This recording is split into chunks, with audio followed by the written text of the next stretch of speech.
Bonjour cher ami, je suis très contente de te retrouver. Voici la 16e chronique de la salle de bain. Aujourd'hui, je vais te raconter quelque chose qui m'est arrivé. Il y a de cela quelques temps, on m'a demandé de participer à la journée romaine de ma ville. Et on m'a mandaté pour raconter des histoires. Ce jour-là, il y a une immense esplanade où il y a plein de choses romaines. Il y a des légionnaires, il y a des gens qui faisaient la fashion antiquité, il y avait des choses avec des céramiques, enfin il y avait plein de choses.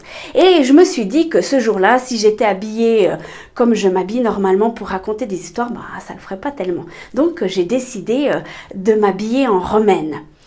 Et attends, en fait, je vais te montrer. Et voilà, j'étais habillée comme ceci. J'avais étudié attentivement comment étaient habillées les Romaines. Alors j'ai fabriqué ma toge, j'ai pris une étole, j'ai trouvé des ceintures. Enfin évidemment tu ne me vois pas de pied en cap, t'es dans ma salle de bain. Figure-toi que j'avais même les chaussures, la coiffure, tout. J'étais prête. Mais je ne pouvais pas me changer sur place parce qu'il n'y avait pas de place pour se changer. Donc j'ai dû le faire chez moi. Alors fort heureusement, c'était pas si loin de chez moi, à peu près 500 mètres. Mais quand j'y ai pensé, je me suis dit, 500 mètres, c'est long. Parce que c'est une chose d'être habillé en romaine quand on est entouré de Romains, de gens qui sont habillés comme toi. Ça va, on se fond dans le décor. Mais quand tu es la seule qui traverse la ville habillée en romaine, ça me posait vraiment beaucoup plus de problèmes. Mais j'avais pas le choix.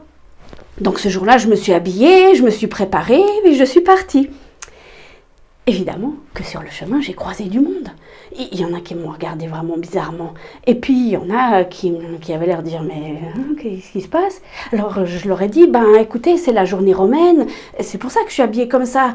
Il y aura plein de choses, il faut venir. Je vais raconter des histoires. Et puis, il y aura même des légionnaires. Et puis, après, je me suis rappelé qu'il y avait aussi des histoires avec de la céramique, enfin des trucs d'antiquité. » Et puis, petit à petit, sur le chemin, à chaque fois que je croisais quelqu'un, je lui disais, il y a la journée romaine, amenez vos enfants, ça va être sympa, il y aura plein de belles choses. Et en fait, j'étais une vraie pub ambulante avec mon habit. Et ça m'a donné un peu de courage. Eh bien, je suis arrivée là-bas, forcément, je me suis fondue dans le décor, ça allait très bien. Mais c'est vrai que ce petit bout-là, au début, dans ma tête, ça a été compliqué. Voici mon point. Mais attends, je vais me changer. Voilà, c'est un peu mieux. Avec cette histoire, je me suis posé une question. Est-ce que je suis une pub ambulante pour Jésus? Est-ce que lorsqu'on me regarde, je pointe vers Jésus? Évidemment, on n'est pas parfait. Évidemment qu'on ne se comporte pas comme il faudrait tout le temps. Mais est-ce que lorsque quelqu'un me regarde, il se dit « Elle a quelque chose de différent et j'aimerais bien savoir quoi ». Est-ce que c'est ton cas? Ou est-ce que tu fais partie de ces chrétiens, ces chrétiennes qui se fondent dans la masse? Comme quand j'étais dans ma journée romaine où je passais pas inaperçue mais presque. Ou est-ce que lorsqu'on te regarde, on dit « Oh, mais oui, elle a vraiment quelque chose qui me fait envie ». Bien souvent, nous les chrétiens, on est à peu près comme tout le monde. On râle, on n'est jamais content, on s'inquiète. Ah, moi je suis vraiment une championne pour ça. Et puis, on n'est jamais content de ce qu'on a. Et puis, on se dit que vraiment, on mérite, avec tout ce qu'on fait, on devrait pouvoir avoir à peu près tout. Mais est-ce qu'on fait partie de ces chrétiens et ces chrétiennes qui, lorsqu'on nous fait du mal, on bénit? Qui, lorsqu'on nous fait quelque chose qui n'est pas bien, on pardonne? Est-ce que lorsque quelque chose nous énerve profondément, est-ce qu'on a une maîtrise de soi? Est-ce que lorsqu'on nous pose des questions sur Dieu, on répond? Un petit truc. Quand tu fais ton week-end et que peut-être tu retournes au travail ou avec tes amis puis on te demande qu'est-ce que tu as fait ce week-end? Oui, alors j'ai été me promener, on avait une fête de famille et puis on a été manger une glace et puis tu omets de dire que tu as été à l'église parce que tu as peut-être trop honte de dire que tu as passé du temps dans la maison de Dieu. C'est peut-être ça aussi la première chose, c'est de dire les choses quand on te pose les questions.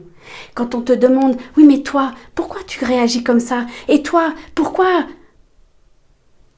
C'est de dire « Parce que moi, c'est vrai que je ne suis pas parfaite, c'est vrai que je pourrais faire différemment, c'est vrai que je m'emporte, c'est vrai que parfois je râle. Mais ce qui fait la différence, c'est que j'ai Jésus dans ma vie. Est-ce que lorsque tu es avec tes amis, ta famille, tes connaissances au travail, est-ce que tu pointes vers Jésus ou est-ce que tu ne fais vraiment, mais alors vraiment pas du tout envie?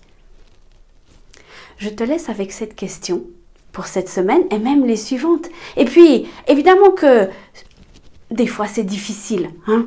Je suis d'accord avec toi, on n'est pas parfait comme je te l'ai dit, mais essaye déjà d'afficher qui tu es, de dire les choses. Et là, tu commenceras enfin à pointer vers Jésus. Je te souhaite une belle semaine et à bientôt.